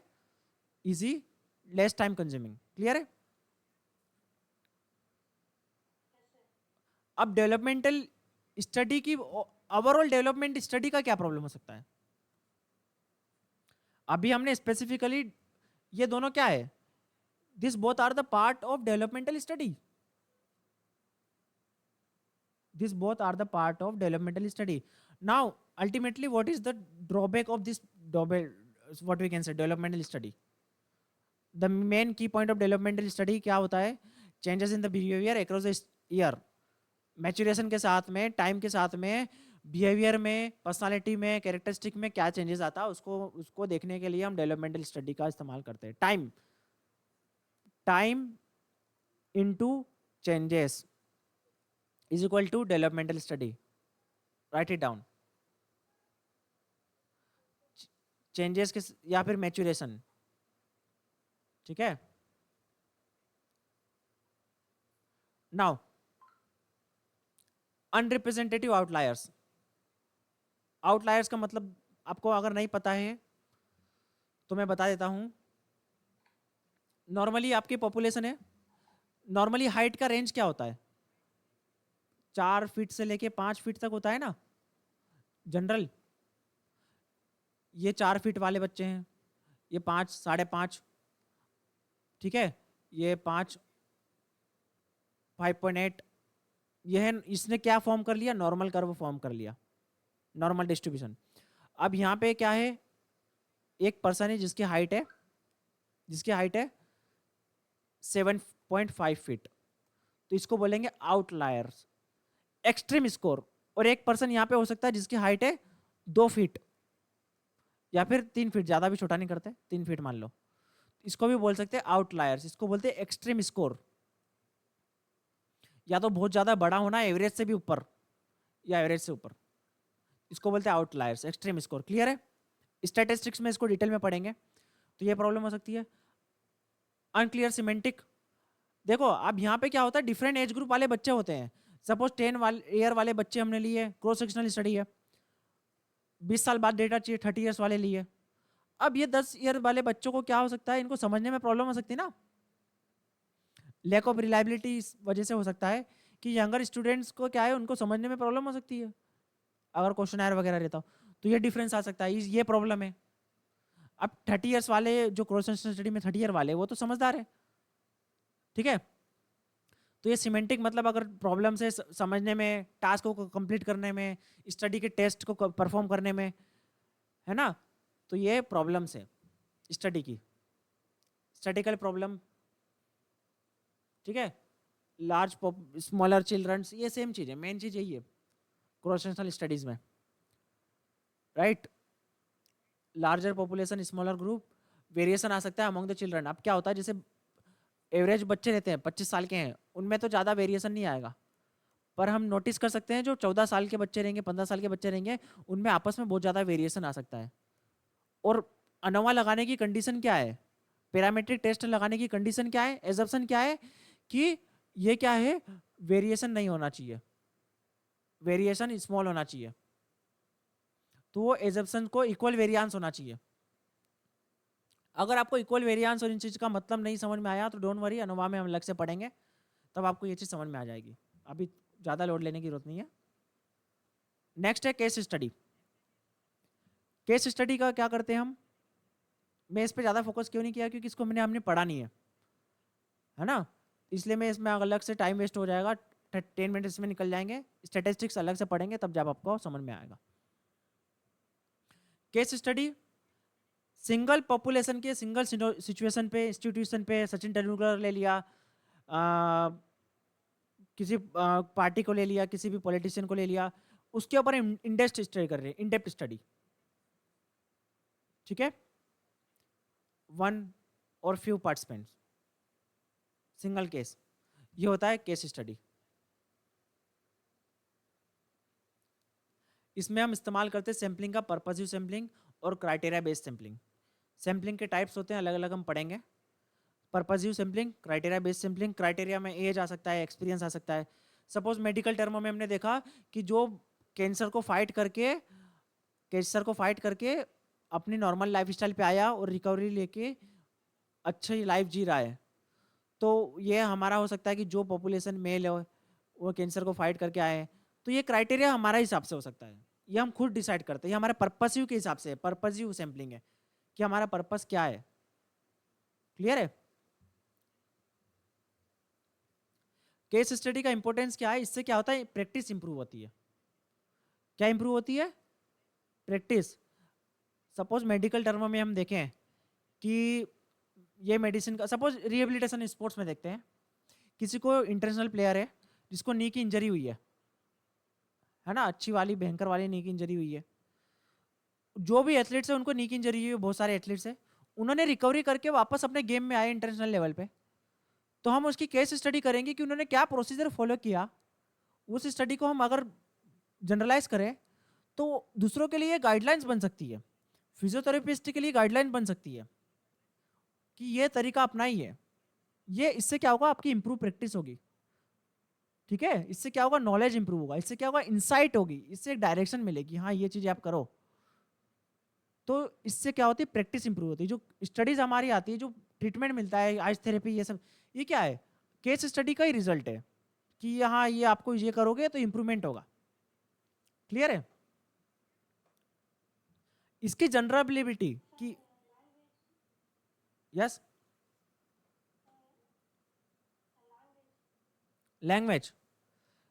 Case study help to improve the practices. Suppose, see example, many of the athletes are getting knee injury, and this many of the people are recovered and again restart their practice. Okay. Now we are just doing the case study of those athletes who got injured and come back to the ground. By including this case study, we will get to know the procedure, how they are just doing, how they are just recovering from their large injury. And this practice will be helpful for the rehabilitation people, for the physiotherapist, for the athletes. It will help to improve the practice. Through their personal experience, lot of the people will get to learn. Got it? इसका generalisation depend करता है, yes, it lead to improve practice, yes, it lead to improve the knowledge. Case study benefit, it is a benefit of a case study. Now its generalization depend on the reader. Important point not to be there. Case study को generalisation मतलब क्या होता है? आपको मैंने बताया कि हर कोई इसको फॉलो करे, हर कोई इसको माने, हर किसी पे अप्लीकेबल है नहीं। ये डिपेंड करता है रीडर के ऊपर कि वो उससे क्या ले रहा है। ये नोट डाउन करिए, केस स्टडी का generalization, right, depending on the reader. Yes, pardon, how readers, suppose I am visiting the case study of this particular injured people. Now I am getting something more important and more informative. I am running a institute where the same people are same type of people are getting injured, and if I found any informative through the last previous case study, then I can apply to my students also. That information can be applied to my own students, right? So, and if I'm not getting any informative, then I will not apply to this my information to my student. If I'm not getting any informative in a particular case study, then I will not apply to my own students. So that is why the generalization depend on readers. So what are the important points of case study? What are the key points of case study? Purposive sampling. Purposive sampling इस्तेमाल होता है, criteria based sampling इस्तेमाल होता है। लिखो, इसको लिखो, write down, everyone write down. Sampling का टाइप देखें तो purposive, criteria can be anything, okay. Random sampling का इस्तेमाल नहीं करते हैं इसमें हम, we can not use random sampling. Cross लगा दो, रैंडम लिख दो। शॉर्ट फॉर्म में लिखने का सीखिए, शॉर्ट फॉर्म में कैसे लिखते हैं चीजों को अपनी लैंग्वेज में, ओके। और क्या की पॉइंट्स है? सिंगल, ये तो फीचर्स आपको पता ही है, just 1 minute water break.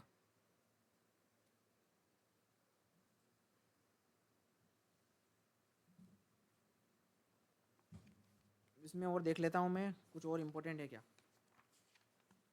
Case study में.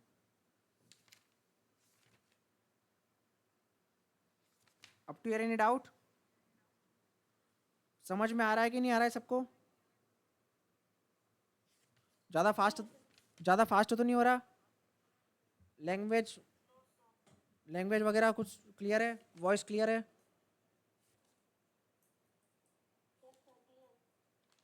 इफ़ यू अगर कुछ प्रॉब्लम अपनी साइड से हो तो तुरंत उसी टाइम पे रोक के मेरे को पूछ सकते हो. ठीक है. हाँ, और कुछ इन्फॉर्मेशन मिला केस स्टडी का मेरे को? Case study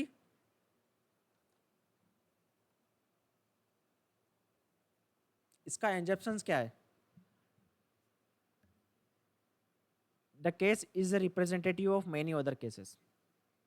number of case study play important role in the inductive reasoning involving development theory. हाँ देखो देखो, आपने इंडक्टिव अप्रोच देखा था ना? हमने इंडक्टिव अप्रोच देखा था. इंडक्टिव अप्रोच क्या था? Inductive approach theory theory example से थ्योरी हाँ, इंडक्टिव अप्रोच क्या?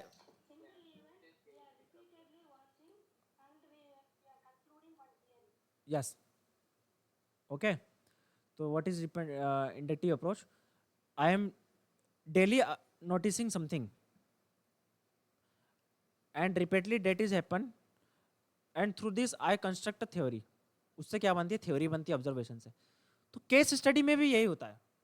आपने एक स्टडी उठाई, केस स्टडी उठाई. सपोज कोई पर्सन है कोविड का, उसको मैंने ये वाला ट्रीटमेंट दिया, एक्स वाई मेडिसिन दी, वो हो गया क्योर्ड. क्योंकि देखो कोविड नया चीज है, हमें नहीं पता कि क्या मेडिसिन लेना क्या नहीं करना. People are not aware, doctors are not aware about this. तो ट्रायल एरर, वो भी डॉक्टर भी ट्रायल एंड एरर कर रहे थे कई बार हम पे. ठीक है. तो नेक्स्ट स्टडी कोविड दिया, इसको भी पर्सन को दिया, एक्स वाई जेड ट्रीटमेंट दिया, क्योर्ड हो गया, क्योर्ड हो गया, क्योर्ड हो गया, क्योर्ड हो गया. अब इससे मुझे पता चल गया कि हाँ, this X Y Z medicine is a cured for Covid, treatment for Covid. तो इसमें भी आप क्या कर रहे हो? ये केस स्टडी है ना, ये केसेस है ना, अलग अलग केसेस है. तो this case study can be play important part in inductive reasoning. Are you getting my point? Yes. Case study maybe play important role in the inductive reasoning. How this is? Because by following a repetitive cases we are just reaching to the one conclusion कि ये case में हुआ, ये case में हुआ, ये हुआ. अब केस स्टडी की अगर टाइप्स देखें, टाइप्स ऑफ केस स्टडी, एक होता है descriptive case study. Second type है, note down, interpretive case study. और थर्ड टाइप है evaluative case study. These are the three types of case study. Yes. Descriptive क्या होता है? नाम से ही पता चल रहा है, डिस्क्रिप्टिव स्टडी हमने पढ़ा ना, वही है. क्या होता है descriptive? Detail picture of phenomena,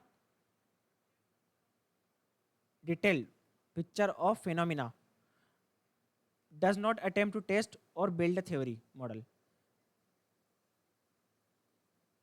detail picture बताता है, डिस्क्रिप्शन बताता है, वही है.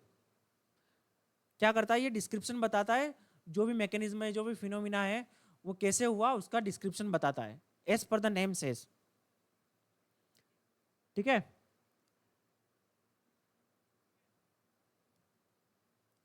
नाम से ही पता चलता है इंटरप्रिटेटिव, नाम से ही पल रहा, कोई समझाने की जरूरत नहीं मेरे को. और इवेल्युएटिव, इसका भी नाम से पता चल रहा है. इसका प्राइमरी पर्पस क्या है? Use the data to evaluate the merit of some practice program and event.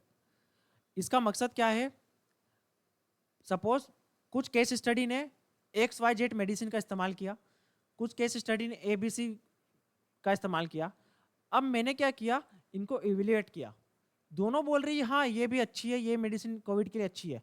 अब मैं इवेल्युएट करूंगा कि दोनों में से कौन सी बढ़िया है। तो ये हो गई मेरी एक केस स्टडी। क्लियर है? इसका मैंने इवेल्युएशन किया दोनों के ट्रीटमेंट को जाके।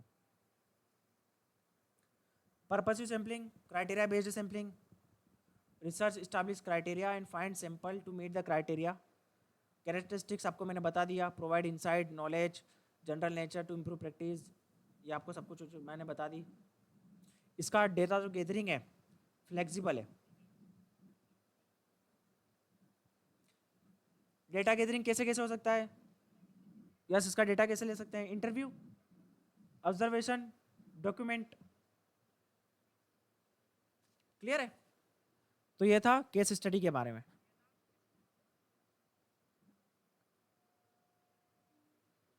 ये सारी चीजें हमने पढ़ ली केस स्टडी के बारे में। इससे ज्यादा कुछ खास आपको देखने को मिलेगा नहीं केस स्टडी में, है ना? डिटेल में जाने की जरूरत नहीं से ज्यादा। नाउ नेक्स्ट है job analysis. No need to explain anything. आप किसी जॉब में जा रहे हो, वहाँ की कंडीशन, वहाँ का इन्वायरमेंट, वहाँ का जो भी सैलरी वगैरह जो भी अपना वो पॉइंट ऑफ व्यू है जॉब एनालिसिस के अंडर आता है ना? इसमें और कुछ खास है नहीं। Observation research. ऑब्जर्वेशन रिसर्च क्या होता है? बच्चे खेल रहे हैं वॉलीबॉल, मैं नोटिस कर रहा हूँ कि ये एग्रेशन इनका कैसा है। खेलते टाइम एग्रेशन कौन सा है? होस्टाइल एग्रेशन शो कर रहे हैं, है ना? इंस्ट्रूमेंटल एग्रेशन शो कर रहे हैं। Observation study including behaviour, we are just observing the behaviour. ये इंपॉर्टेंट पता होना चाहिए कहाँ पे ऑब्जर्व करना है, कितनी बार बिहेवियर को ऑब्जर्व करना है, किसको ऑब्जर्व करना है। ऑपरेशनल डेफिनेशन पता होना चाहिए बिहेवियर की। हर चीजें ऑब्जर्व करने की नहीं है, स्टडी के हिसाब से हमें किन चीजों को ऑब्जर्व करना है, that is important thing, that is operational definition. I study told you what is observation, operational definition. ठीक है?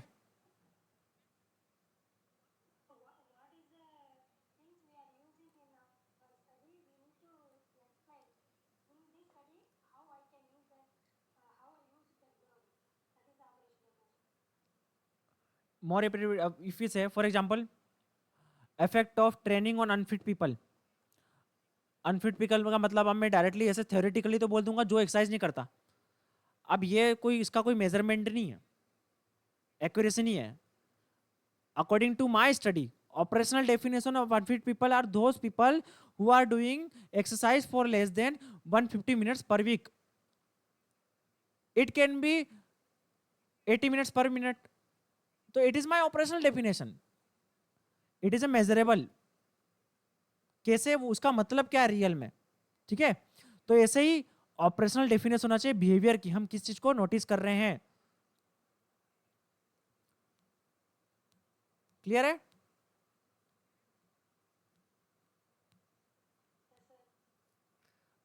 तरीके क्या क्या है?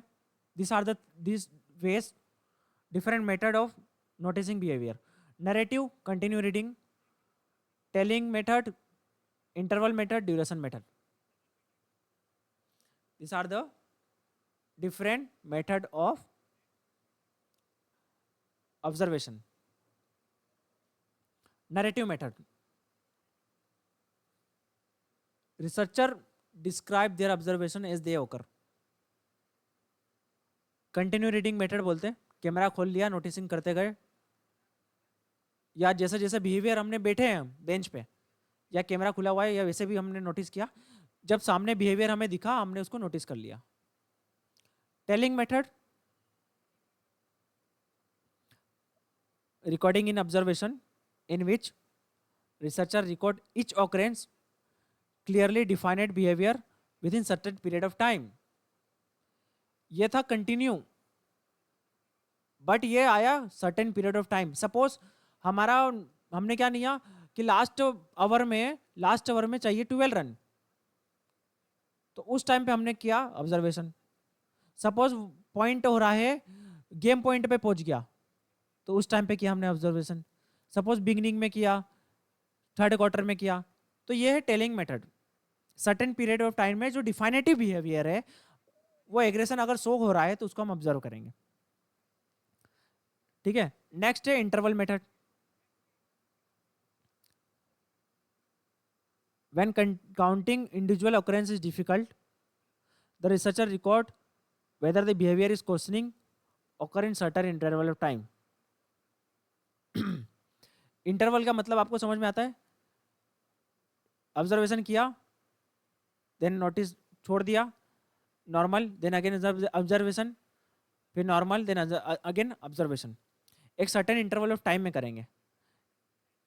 ठीक है, अब टेलिंग मेथड और इंटरवल में डिफरेंस क्या है? टेलिंग मेथड में क्या होता है, जो पर्टिकुलर डिफिनेटिव बिहेवियर आता है तभी हम ऑब्जर्वेशन करते हैं। इंटरवल टाइम से रिलेटेड है और ये डिफाइनेटिव बिहेवियर से रिलेटेड है, सर्टेन बिहेवियर के साथ में पीरियड ऑफ टाइम के लिए।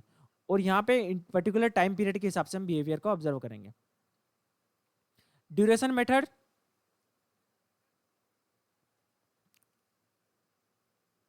स्टॉप वॉच का इस्तेमाल करते हैं। Record how much time participant spend engage in particular behaviour. मतलब देखो क्या हुआ, बॉक्सिंग का मैच चल रहा है, एक प्लेयर बहुत ज़्यादा एग्रेसिव है, तो वो कितने टाइम तक एग्रेसिव, उस पर्टिकुलर टाइम पे हम इस चीज़ को कर लेंगे नोटिस। तो इतना इसके अंदर याद रखने की जरूरत नहीं है, बस इनकी हेडिंग याद रखिए कि ये 4 टाइप के बिहेवियर होते हैं। इनकी हेडिंग को नोट डाउन कर लीजिए, ये इंपॉर्टेंट है। ठीक है, राइट डाउन द हेडिंग। लिख लिया सबने? बता देना।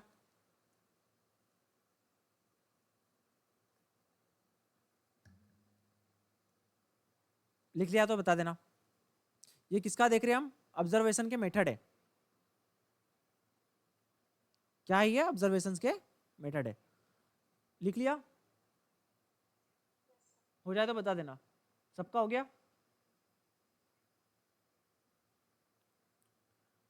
ठीक है, नेक्स्ट है अनऑब्स्ट्रक्टिव रिसर्च टेक्निक। इसमें क्या होता है, सपोज अब मैं ऑब्जर्वेशन करने गया, तो बच्चों को पता चल गया यार कोई हम आया है हमें ऑब्जर्व करने के लिए। तो इससे क्या हो सकता है? हाउथॉर्न इफेक्ट हो सकता है ना, हाउथॉर्न इफेक्ट हो सकता है, उनका बिहेवियर चेंज हो सकता है। तो उसका सॉल्यूशन है अनऑब्स्ट्रक्टिव रिसर्च टेक्निक। इसमें क्या है, सब्जेक्ट को पता नहीं होता, who are not aware that research is gathering data, subject are not get aware about this। Clear है ना? दैट इज अन क्या?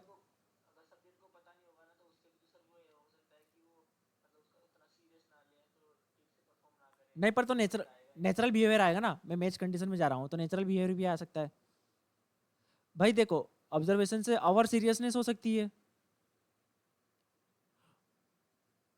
हमें नेचुरल बिहेवियर अगर ऑब्जर्व करना है तो पता नहीं होना चाहिए ना,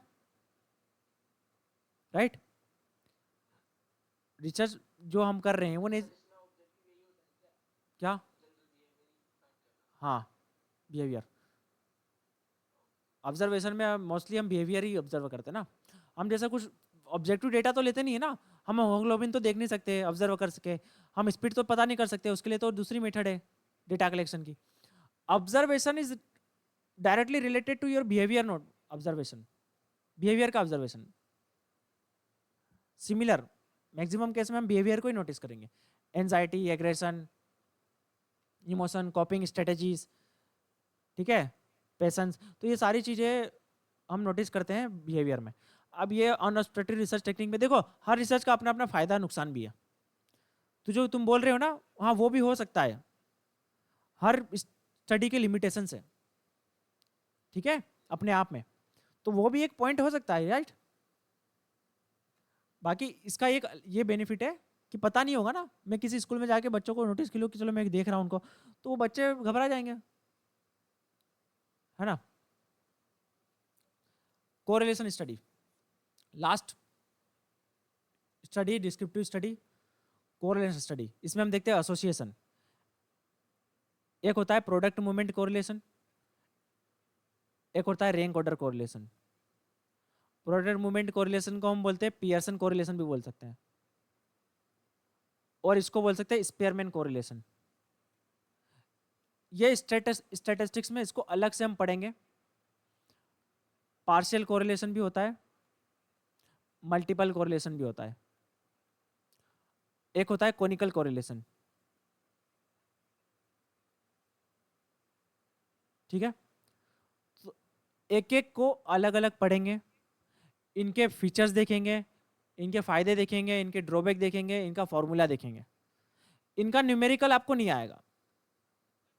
न्यूमेरिकल वो आ सकता है जो छोटा सा हो। ठीक है, इन सब की रेंज होती है -1 से लेके +1 तक। मल्टीपल कोरिलेशन की रेंज होती है 0 से लेके 1 तक।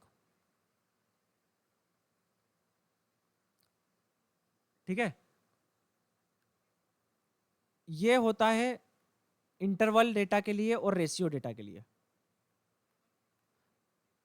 प्रोडक्ट मूवमेंट कोरिलेशन इस्तेमाल लिख लो।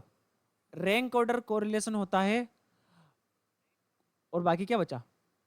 Ordinal data.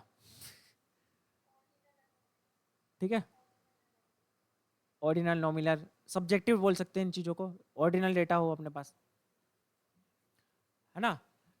Product movement correlation एक टाइप ऑफ पैरामीट्रिक टेस्ट है ये। अगर पैरामीट्रिक नॉन पैरामीट्रिक का मतलब नहीं पता तो एक वीडियो डली है यूट्यूब पे, जाके देख सकते हो वैसे, या फिर हम पढ़ेंगे भी। और ये है नॉन पैरामीट्रिक टाइप ऑफ। ठीक है, मल्टीपल कोरिलेशन में क्या होता है, एक से ज्यादा वेरिएबल के बीच में हम कोरिलेशन अगर देखें तो उसको बोलते हैं मल्टीपल कोरिलेशन। इसका हम मोर एडवांस जाए तो इसमें होता है रिग्रेशन एनालिसिस,